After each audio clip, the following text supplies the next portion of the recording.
नमस्कार, उद्योग धंधे चैनल में आपका स्वागत है। मैं विनय वर्मा, निस्बत जो कौशल विकास एवं उद्यमता मंत्रालय के एक संस्थान है वहाँ पर मैं कार्यरत हूँ। आज मैं हम आप लोगों के साथ बात करने जा रहे हैं कि हम कोई भी व्यवसाय कैसे शुरू करें। लोगों के मन में अजीब अजीब तरह के प्रश्न होते हैं कि हम व्यवसाय शुरू करना चाहते हैं पर कहाँ से शुरू करें। कोई कहता पैसा होना चाहिए, कोई कहता मशीन होनी चाहिए, कोई कहता आइडिया होनी चाहिए। आखिर होना क्या चाहिए, हम कहाँ से शुरू करें। तो वो सारी जो दुविधाएं आपके पास में हैं, वो समस्या को हम समाधान करने की कोशिश करेंगे, क्योंकि हम पूरा नहीं कर सकते, क्योंकि पूरा सिर्फ आप कर सकते हैं। जो आपके मन में लगन होगा, जोश होगा, जो आप चाहते हैं बिजनेस करना, आप ही कर सकते हैं। हम लोग एक मार्गदर्शक हैं, हम लोग आपको एक सुझाव दे सकते हैं, मार्गदर्शन दे सकते हैं। तो उस पर हम आज चर्चा कर रहे हैं। जब हम स्टार्ट करते हैं कोई बिजनेस के मन में कोई कॉन्सेप्ट हमारे मन में आता है कि हमें ये काम करना चाहिए। उस काम करने के लिए जो सबसे पहली बात होती है कि वो आइडिया कहां से आएगा, हमारे अवसर कहां से आएंगे। तो अवसर के लिए दो ही रास्ते हैं, बाकी उस पर हम बहुत सारी किताबें लिख सकते हैं, पर जो मूल मंत्र है वो ये है, समस्या का समाधान, और दूसरा है नीड, आवश्यकता की पूर्ति। सिर्फ ये दो बातें हैं, अगर आपने समझ लिए तो मान के चलिए कि आप बिजनेस लगा लेंगे। क्योंकि जो बड़े बड़े उद्योग, चाहे हम करसन भाई पटेल की बात करें, आज निरमा इतना बड़ा ग्रुप हो गया है, एक समस्या के समाधान से शुरू हुआ है। कपड़े धोने की समस्या को लेके वो आए। ओला को देखिए, ओला एक समस्या से एक हमारा पास एक बहुत बड़ा बिजनेस हुआ। इसी तरह से आवश्यकता की पूर्ति, अगर किसी जो नीड है किसी की, उसको आप पूरा करेंगे तो एक हमारा बिजनेस स्टार्ट हो जाएगा। तो आपके पास एक छोटा सा कुछ तरह से आइडिया होना चाहिए, उस आइडिया के ऊपर आप काम करेंगे। जब आप बिजनेस में जाते हैं, जैसे हम नौकरी करते हैं, उसके दो ऑप्शन होते हैं, प्राइवेट और सरकारी।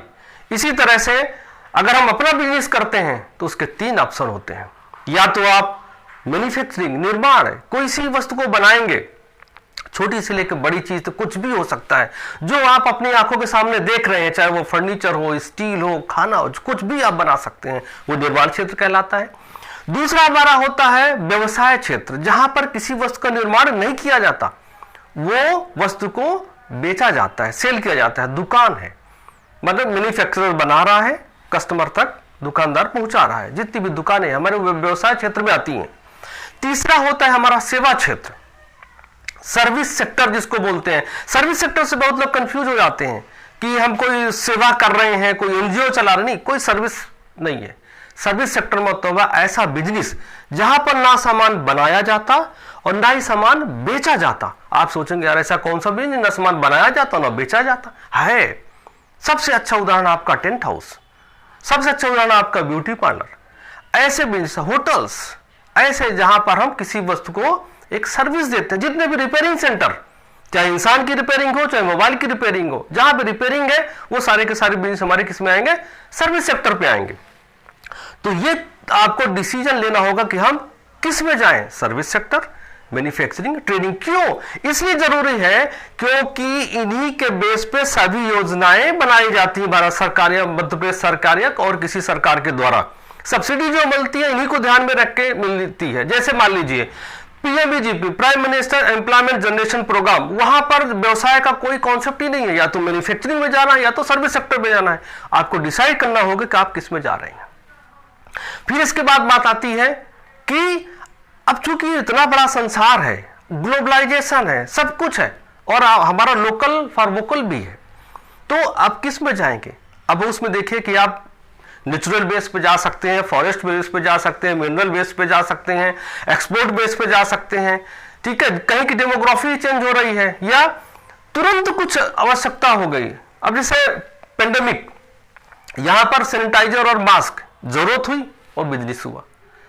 तो ये सारी चीजें हमें देखना होगा कि आप किस सेक्टर पे जा रहे हैं। वो सारा डिसाइड करने के बाद आपको देखना है कि हमारा सामान खरीदेगा कौन। पहले क्या था, पहले था जो दुकानदार सबसे ऊपर होता था और जो कस्टमर सबसे नीचे होता था। दुकानदार की इच्छा होती थी ये बेचना है, कस्टमर खरीदता था। आज स्थिति उल्टी हो गई है। अब दुकानदार सबसे नीचे है, कस्टमर सबसे ऊपर है।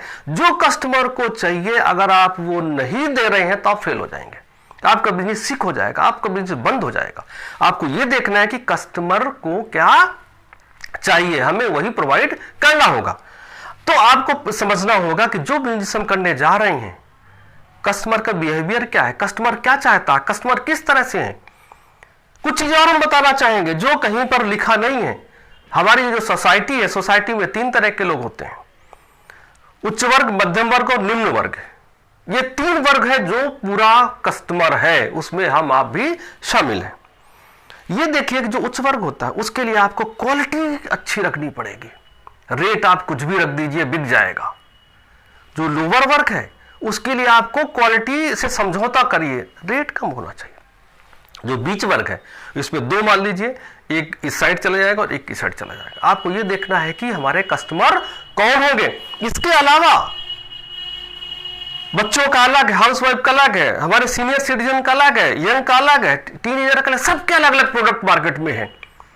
अब एक ही सामान सब लोग नहीं खरीदते। अब क्या हो रहा है, हर सामान कुछ चूज कर रहे हैं, सब कुछ कर रहे हैं। दूसरा, अगर आप ये सोच रहे हैं कि हम ये प्रोडक्ट बना रहे हैं, सपोज मान लीजिए साबुन, कार, कुछ भी हो सकता है। आप सोच रहे हैं कि मार्केट में हम प्रोडक्ट बेचने जाएंगे। अगर मार्केट में आप प्रोडक्ट बेचने गए तो मार्केट में प्रोडक्ट तो बिकता ही नहीं। आप सोचोगे कि सर क्या बात कर रहे हो, मार्केट में प्रोडक्ट नहीं बिकता। हम कहा, देखिए क्या होता है, हम लोग आपस में जाते हैं, कोई भी प्रोडक्ट खरीदने नहीं जाता, तो फिर क्या खरीदते हैं, प्रोडक्ट खरीदता है एक छोटा सा 4 साल का बच्चा। आप उसको जो है एक पेंसिल खरीदने के लिए पैसा दीजिए तो दुकान के पास जाएगा, दुकानदार के पास, बोलेगा अंकल पैसे दे दीजिए, पेंसिल दे दीजिए, तो वो देगा पेंसिल, आपको लिखने लगेगा। जैसे वो बच्चा बड़ा होता है, 5 साल का होता है, 7 साल का होता है, वो फिर से जाएगा पेंसिल खरीदने। तो जैसे वो जाएगा तो बोलेगा अंकल पेंसिल दीजिए, 2 पेंसिल नहीं, बोलेगा अंकल पिंक वाली दीजिएगा, ये वाली दीजिएगा। वहीं से प्रोडक्ट बिकना बंद हो जाता है, फिर वहां से कुछ और बिकना, मतलब पिंक कलर बिक गया। जब मोबाइल आए थे तो एक के साथ एक डाटा, ये सब फ्री होता था। आजकल मार्केट में बिक रहा है डर, इमोशंस, ये सारी चीज बिक रही है और हम वही खरीद रहे हैं। बहुत पहले एक प्रचार आता था प्रेशर कुकर का, आज उसको दूसरे रूप में कर दिया गया है।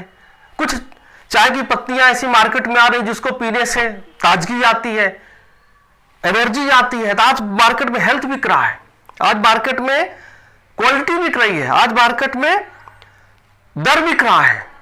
अगर आप अपने प्रोडक्ट के साथ, हर्बल बिक रहा है, सौंदर्य बिक रहा है मार्केट में, अगर आप अपने प्रोडक्ट के साथ इसको जोड़ रहे हैं तो आपका प्रोडक्ट हमेशा चलेगा, नहीं आपका प्रोडक्ट कभी नहीं चलेगा, क्योंकि मार्केट में वो प्रोडक्ट पहले से है।